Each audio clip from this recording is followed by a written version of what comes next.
What's going on, Pels fans? I'm giving y'all a little bit of a chance to go ahead and trickle in real quick before I get started. So I'm gonna do the countdown one more time.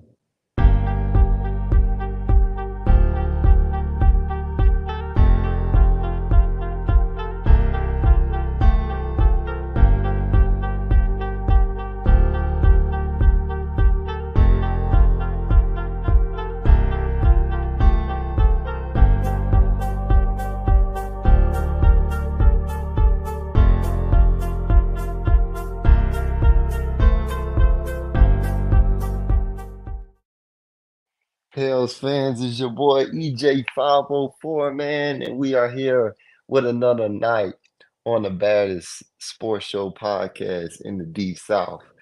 Once again, y'all, it is EJ 504 here, man. I am here tonight to watch these Pelicans go ahead up against, once again at home against the Sacramento Kings, man. And what a way that they have played against those Sacramento Kings. The last time we seen them out on the court, man, it looked really beautiful the way they was playing some basketball, man.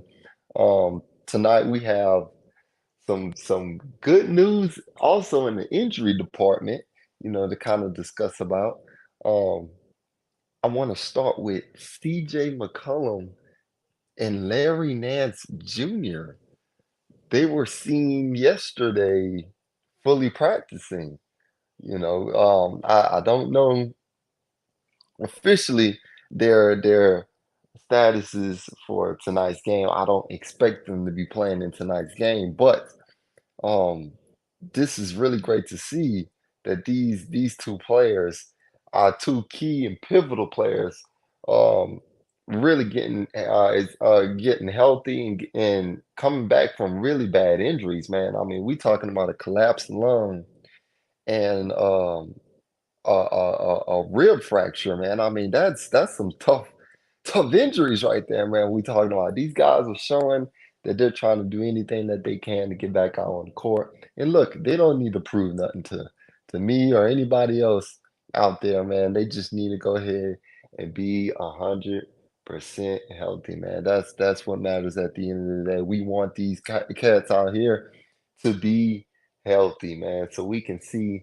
some winning basketball and these Pelicans at full health, man. Also, guys, I want to kind of jump in to Jose Alvarado, man. It was so good to see Jose Alvarado, man, in the last game. He didn't have no big crazy night or anything like that, but just to have his presence, man. To see the Smoothie King Center rocking, and to see everyone hit that Jose, Jose, Jose, Jose, Jose chant, man.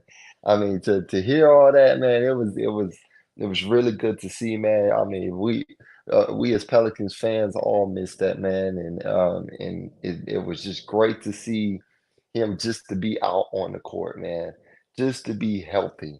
That's the main thing, man. We want to see these guys get healthy. Also, a news update on Trey Murphy. Trey Murphy is getting close.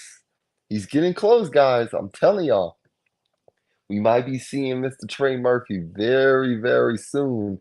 I mean, the Pelicans initially talked about Trey Murphy being um, healthy and should be back by the end of November. Here we are. We are really, I guess we can call this the end of November. So, I mean, we're in the second to last week of November. So, um, he's got one more week to see to meet that deadline. But if he doesn't, that's okay.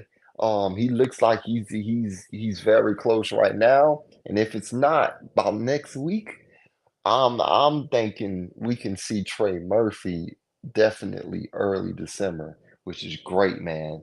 To get him alongside Mr. Jordan Hawkins, man, that's gonna be something. That is gonna be something fire, man. I can't wait to see it. I'm excited about it. I'm locked in for it, and I'm hoping, since we're still talking about, injury news, I'm hoping and praying that Mr. Matt Ryan, can go ahead and recover pretty quickly. He was diagnosed, with some injury news. Uh, for 10 to 14 weeks. So we're gonna go ahead and keep him in our prayers, Mr. Matt Ryan. You know, he's been playing so well in the beginning of the season. So we definitely want to see, like I said, this whole basketball team be healthy. Also, guys, enough with the injury news, I guess. Um, we have some updates about, the Pelicans two-way players, De'Aaron Seabrine, or if I'm saying it wrong, Darren Seabrine. He was moved to the G League, the G League team, the Pelican Squadron, the Birmingham Squadron, I should say. He did pretty well over there. He's still trying to find him some minutes. It seems like he's too good to be on a G League team, but he's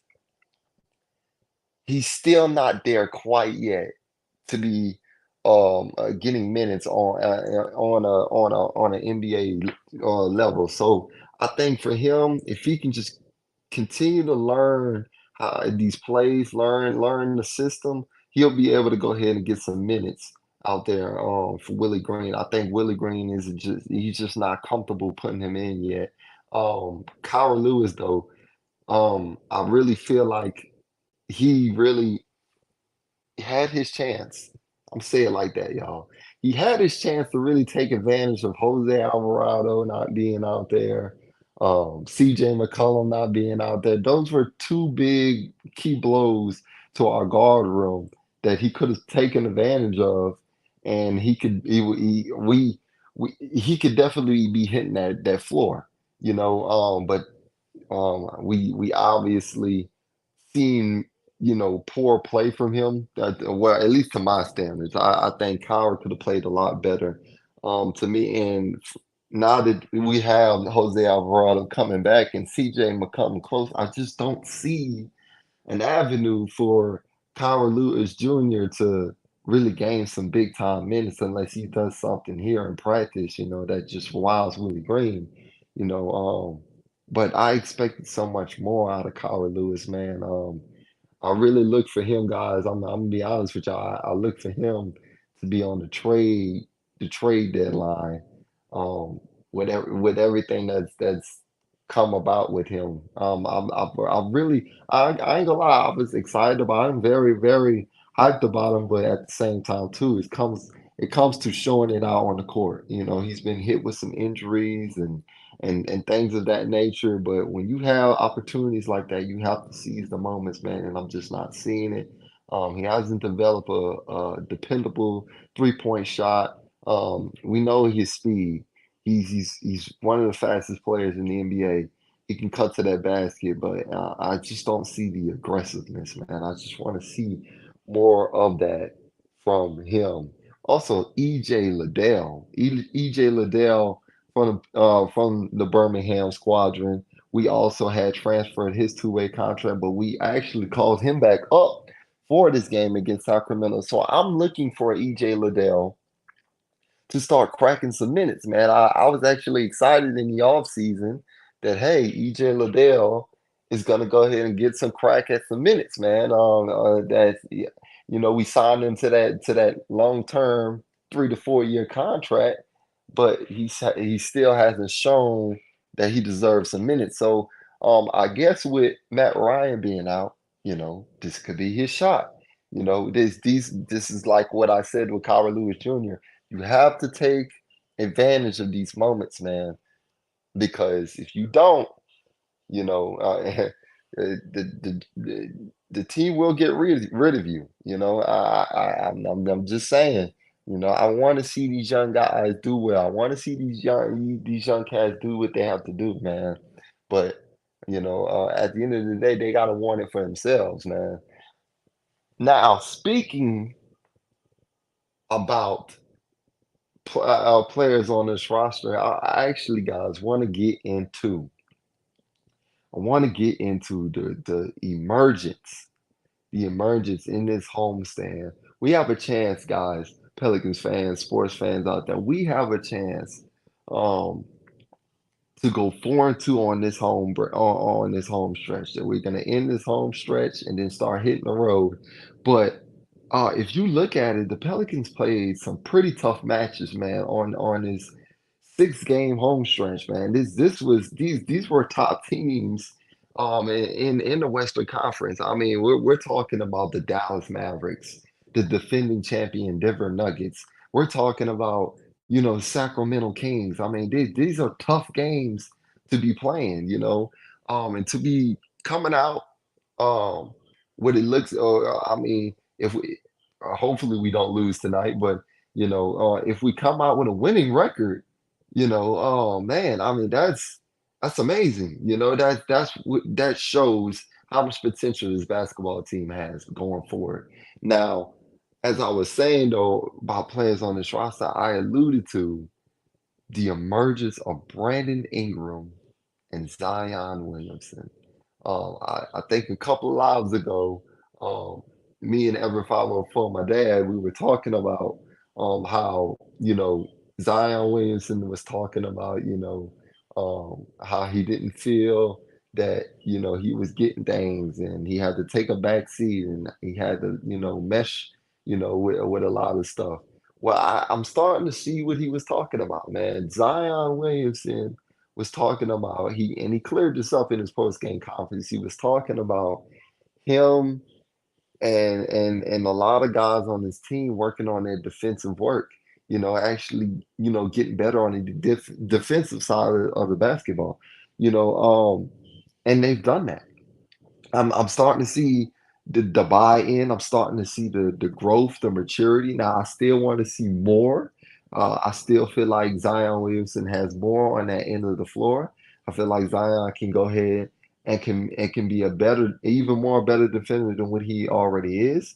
But hey, all we want to see at the end of the day from these guys is improvement, little by little improvement, man.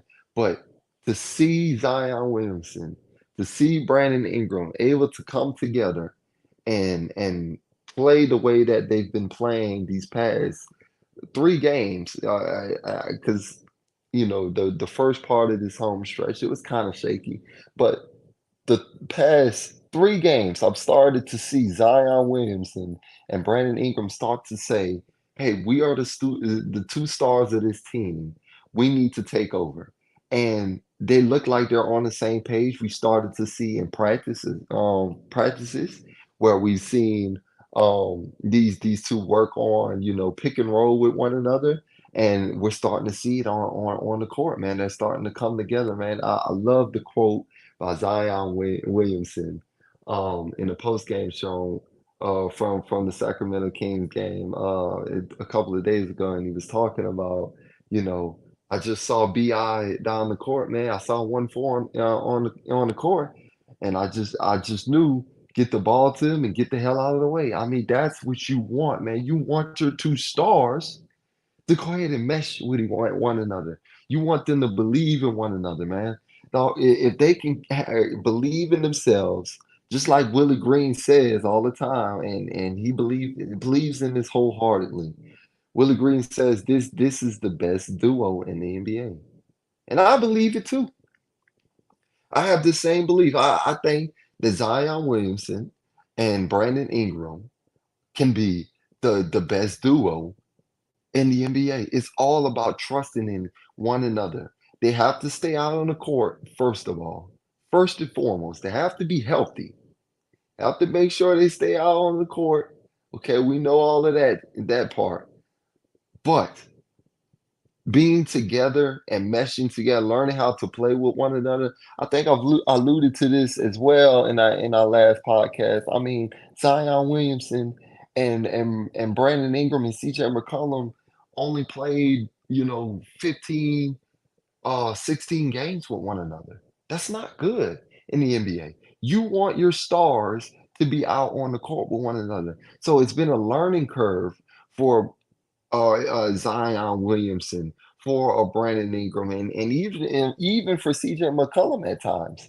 He's been having troubles trying to go ahead and figure out ways to go ahead and mesh with both Brandon Ingram and Zion Williamson's abilities. And we're learning how to play with one another. We forget oftentimes in the NBA or any sport, it takes time. It takes a lot of time to go ahead and build chemistry, you know, and we just have not seen that so far from these fellas due to injuries. And unfortunately, the Pels seem like the hospital pills, like they seem like they need to be in the medical bed and checked on every game or so, but now that we've been able to watch, you know some consistent, we still want to see more of it, but seeing somewhat of a consistent basis of Zion Williamson and Brandon Ingram, we're starting to see these two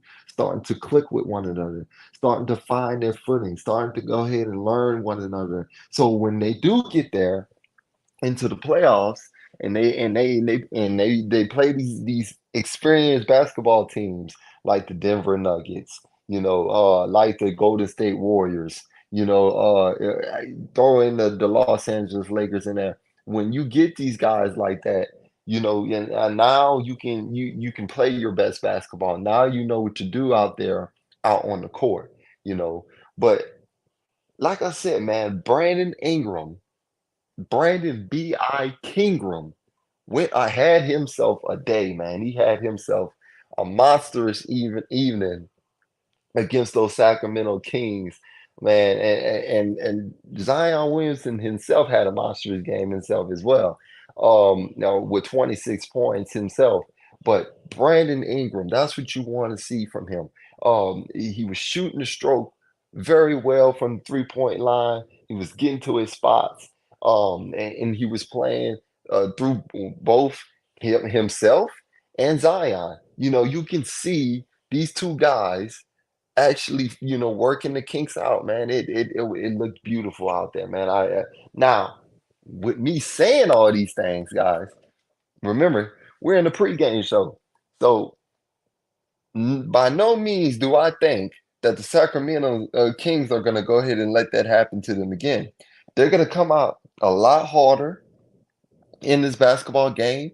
They're going to go ahead and make sure that what happened Monday night is definitely not going to happen again tonight. So Zion Williamson and Brandon Ingram better be on their game. They better be, thinking about how hard this young and fast team with De'Aaron Fox and Domantas Sabonis and Keegan Murray, Malik Monk and all these guys, Harrison Barnes, they got to be thinking about how this team is going to be looking for revenge and coming back a lot harder than what they did. Um, I also, guys, want to talk about Dyson Daniels, man. The development, the growth, the development and growth of Dyson Daniels, folks. I mean, this kid has really grown. I mean, we all knew from his rookie year last year, we all known about his defensive ability. I mean, he gave De'Aaron Fox some problems, and that's not the only guard that he's been giving problems, since CJ McCollum has been out. I mean, he's really been taking advantage of his opportunity, like I wanted Kyra Lewis, guys like EJ Liddell that I want to do, like he's taking advantage of being in the starting lineup and say, hey, I'm not feeling sorry for us because CJ McCollum is out right now. I need to step up. And that's what he's been doing. Dyson Daniels has been playing some basketball, man. The passing has been very beautiful. I mean, I'm starting to see some passes like it's like Lonzo out there, man. I mean, he's lobbing good passes to Zion. I mean, it looks really well out there, man. I'm liking what I'm seeing from Mr. Dyson Daniels. Um, Also Herbert Jones. I mean, not on Herb, guys. I mean, do I need to say more about this guy? Not on Herb. Herbert Keyshawn Jones is doing his thing out there, folks. He's I'm gonna say this, man. On defensive end, man, he is who he's always been. And look, if the NBA doesn't go ahead and get this kid yeah, at least the all NBA first team merit, man. If they don't get him into that, I mean, I don't know what's the definition of all NBA defense in then, because this kid is textbook on the defensive end. I mean, he knows how to hustle. He knows how to go ahead and bail out teammates when they're not even, doing their defensive responsibilities and doing what they're supposed to do. Um, Keyshawn Jones and Herb, if you're listening to this, I'm sorry to call your middle name twice, man. But I have to show you respect and tell you, man, you are handling your business on the defensive end. Let's talk. Now, hang on. Before I even get to Najee, let me cut myself off. I'm about to jump to the next man before I even finish. Um, I do want to say this about Herb. Now, Herb has gotten he's gotten a little bit better on the offensive end, but I need to see a little bit more from him on the offensive end. I don't think we're gonna ever see a consistent three-point shot from Herb Jones. No. But what I like Herb to do, to keep, defenses on their toes, I want to see Herbert Jones get to that rim. I mean, he's proven to be very effective by getting to the rim. Every time he gets to the rim, a lot of teams crash in on him and he's able to either score the bucket. He's good at getting the bucket at the rim, or he can pass it out, to the open man. So I would like to see her, get a little bit better offensively because it's there. It's all there for him. It's there for the taking. It's just about him, getting better, working in the gym, finding ways to go ahead and get a little bit better, on offensively. If I had to say if there was a weakness about her, that would be it. Now let me get to my next guy, Najee Marshall. Najee Marshall. The knife, y'all. Isn't it great to see the knife on the court? Now, a lot of people is gonna probably disagree with me, but I'm just gonna say it, y'all. Najee Marshall is the heart and soul of this Pelicans team, y'all. Pelicans roster. I just think Najee Marshall, is that guy, man. I mean, he's the glue guy. He's the guy that's, I mean, defensively, he's gonna do his job. He's gonna hustle up and down that doggone court. He's gonna give it his all 24/7, 365.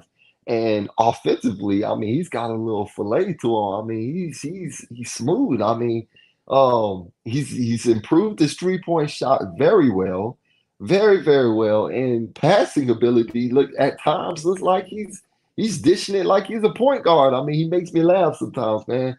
But Najee Marshall, man, the knife. I'm loving it, man, because I missed him. I know a lot of Pelicans fans miss seeing him and having his presence out on the court, man. The moral of the story right now, fans, is these Pelicans are starting to get healthy, and that's really good. Um, I know a lot of Pelicans fans were freaking out, at the beginning of the season. We were hit with the injury bug uh big time, missing a lot of players. And it looked like for a moment there, oh Lord, another season where the Pelicans just can't stay healthy. But I've always asked this from Pelicans fans. I always say stay patient, number one. And number two, if these injuries were gonna happen, let these injuries happen in the beginning of the season. You know, um, you would rather have these guys go through these things, go ahead and take care of them, you know, and get them out the way in the early parts of the season, and get them out of the way now rather than sitting there dealing with these things, towards the end of the season when we need them, for the most crucial times, the most crucial places, and getting ready for playoff time. I do not blame the Pelicans at all for resting Zion Williamson from some of these games. I'm not angry at all. Hell yeah! If it's a back to back, rest Zion Williamson because you want Zion Williamson to be healthy towards the end of the season. You want him ready. I that's I mean, if any Pelicans fan is getting mad or sitting there or getting upset for with the Pelicans for doing what they're supposed to do with that, I mean, I don't know what to tell y'all. It's quite insane to me. I've heard Pelicans fans get upset and angry, you know, like they want to see Zion Williamson play every night. But look, knowing his injury history and knowing, what we've been through these past 5 seasons with him, I mean, get this kid healthy as best as possible. Make sure you preserve him. We got a long season ahead of us. He doesn't need to play every single game. No, not even the best players that we have in the NBA today. And I hate to say it, not all of these guys are playing all of these NBA games. So I'm not going to sit here and go ahead and pressure Zion and do that to Zion. If you're going to ask that out of Zion Williamson, go ahead and get on Kawhi Leonard. Go get on Anthony Davis. Get on these guys as well. So I'm perfectly fine with the approach that Willie Green and this coaching staff and the medical staff has been doing so far with this team and this roster, y'all. Um, I'm gonna kind of allude a little bit more to the Sacramento Kings, y'all. Um, Look, y'all, this team is dangerous. This team has a potential, just like, you know, just like the Pelicans do. We could very well see this team in the playoffs. This could be a first round playoff matchup, or even a second round playoff matchup. That's why I always feel like the Sacramento Kings are dangerous, and they just got De'Aaron Fox back. That's why they dropped a lot of basketball games. They were missing their big time star. Like Antonio Daniels was saying. I don't know if you guys were watching. He alluded to this Monday during the game. He was saying, James Harden talked about how he was the system and everything, and made his comments about that and everything. But when you talk about the system, and players of the system, you can't leave out De'Aaron Fox with the Sacramento Kings. I mean, the Sacramento Kings need that man De'Aaron Fox, or they're not going anywhere. I mean, that's just what it is. That's just point blank, period. Um, and it also helps too that that's a NOLA native right there. I kind of wish that the Pelicans could have been able, to pick him up. But you know what? Hey, I'm a root from afar. He's really, carried this Sacramento team and put this team into light after all those years of, losing and having losing seasons. He's really brought excitement back into Sacramento basketball, man. And alongside with the help of, rising stars like I say, Keegan Murray and Domantas Sabonis, man, he's such a good player. People don't really realize and talk about him a lot. He was always good to me when he was with the Pacers. They just never talked about him, you know, as much as they should, man. And also, he's a fellow, the Lithuanian, our big man in the middle, Mr. JV, Jonas Valanciunas. Jonas Valanciunas was making a little joke in the post game conference, talking about how great it was, playing against, his fellow friend, his fellow, a teammate, um, on the national team. So it's always a fun matchup for JV when he faces against Sabonis. I feel like when JV brings his best ball when he plays, so Sabonis, because that's one of his guys. He played really well that Monday night. He got him a good double double. And I'm gonna mention this, y'all. Cody Zeller, y'all. We need to start putting more praise on this kid's name. I know he wasn't the most sexiest signing when we brought him in the off season, but this kid is hustling. And that's all you want. He grabbed him about 9 rebounds, had him about 9 points. Monday night. I mean, the kid is doing what he's supposed to do. Play your role in the NBA. You're not always going to be the star. You're not always going to be the primary player. So a lot of players in the NBA, are mostly role players. They have to find their roles. In order to find success on an NBA team, and that's what Cody Zeller has done his whole career. I mean, he's done what he's supposed to do, and it's showing so far, the way he's been able to play, out here lately with these Pels, man. So I just wanted to give Cody Zeller, his flowers, for what he's done so far, with these New Orleans Pelicans, man. Um, Pelicans fans, sports fans, my baddest sports show talk fans, podcast fans.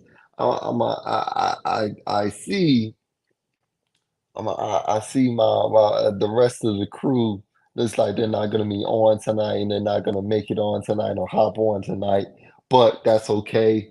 What I'm gonna do is I'm not gonna go ahead and have y'all in here long. I appreciate the few that has came in and looked in and joined me in here and joined me for the pregame show that yeah, like I said, you still have a chance before I go ahead and bow this out. I have the link up here if y'all want to go ahead and join in and come talk with me. I'm always up here and ready to talk with anyone that's ready to come talk. But Pelicans fans, the Pelicans start this game at 7 o'clock. This would be a three-game win streak. Either I think. Let me make sure. Let me make sure. This will be a two-game win streak. Yeah, let me not get it confused. This would be a two-game win streak. Let these Pels get on a winning streak for the Pels if they can get this win. Also, we would be able to cap off this homestand with a 4-2 record, man. That would look nice, for these Pels going forward.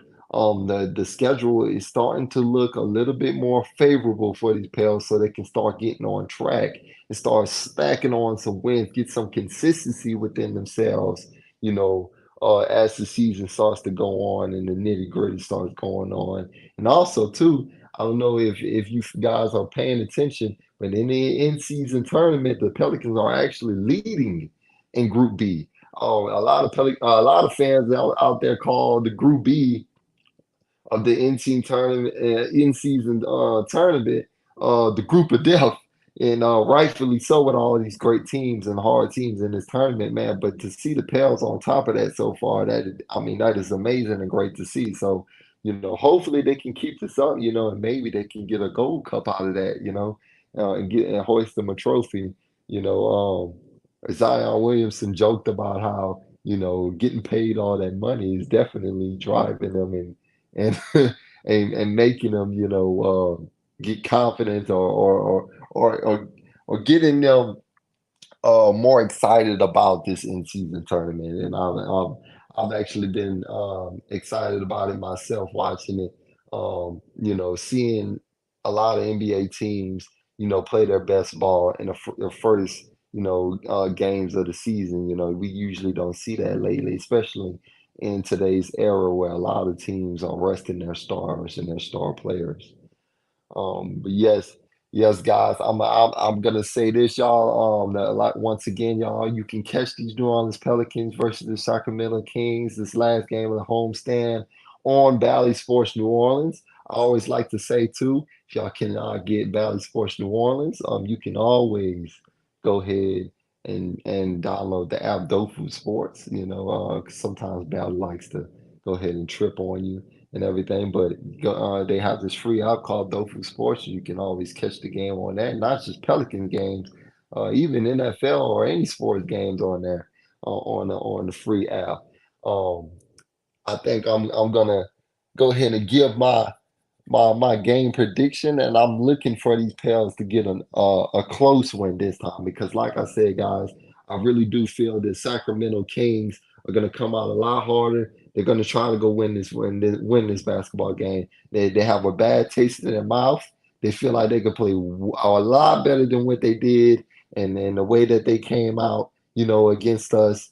and especially in the second half where things kind of fell apart and it kind of broken in for the New Orleans Pelicans. So I expect this game to be very close, and I'm looking for this to be a 98-95 type of game, man. Like I'm talking about have you on the edge of your seat type of game, y'all. And for my MVP of this game. I said Brandon Ingram the last time we were on the podcast, and I'm gonna say Brandon Ingram again. They gave the Pelicans gave it to Zion Williamson, but I believe Monday that it was Brandon's game, and I think it's gonna be another Brandon Ingram show, man. I just really feel like he has the ability to take over a game, and when he is on, and it definitely helps the Pelicans when you have someone like Zion Williamson by your side to help you out. You don't have to do too much. You can go ahead and have Zion Williamson take the load off of your back, you know. So, guys, I'm gonna go ahead and let y'all, get ready for this basketball game. That was my predictions. If y'all, wanted to go ahead and leave a prediction or anything, or MVP in the chat, y'all can, man.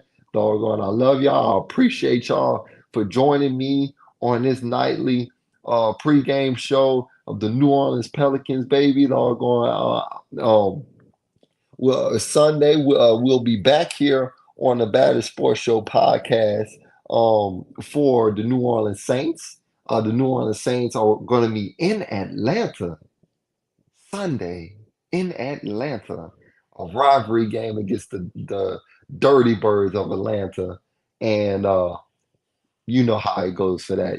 So it's going to be very exciting. Y'all tune in for that, man.